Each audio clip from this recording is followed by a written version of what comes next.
Nu ko, šiandien pakalbėsim apie idėjas.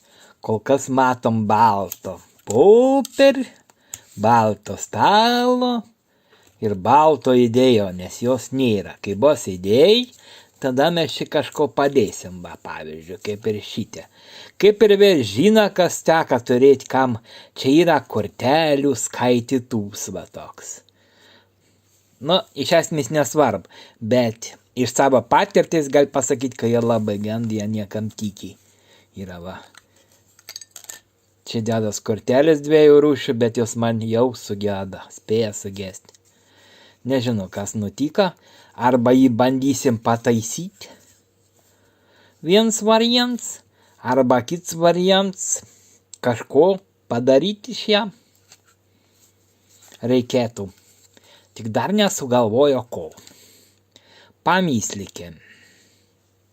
Na, ko mes galėtumėm iš ją padaryti? Aš net nežinau.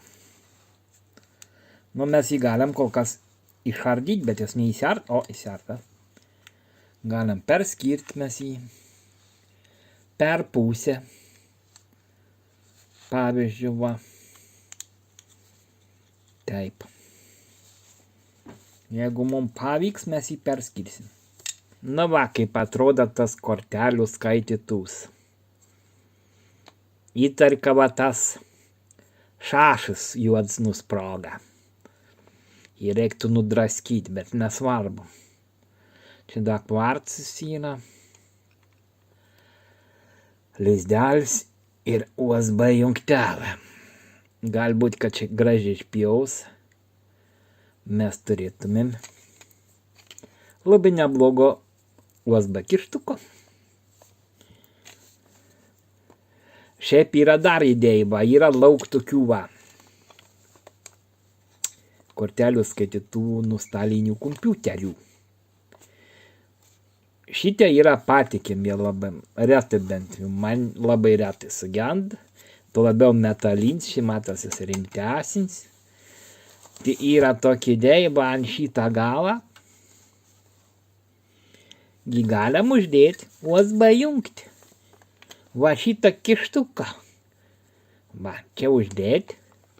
Čia jį pralėtuoti. Ir įkišus į kompą. Bus labai geras krūts kortelių skaitytuvas. Va toks. Va. Superinis kortelių skaitytuvas būtų.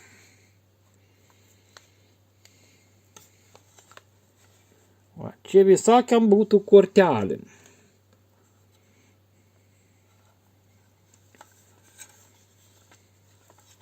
Tai va, tokios yra idėjos, tokios yra mintys.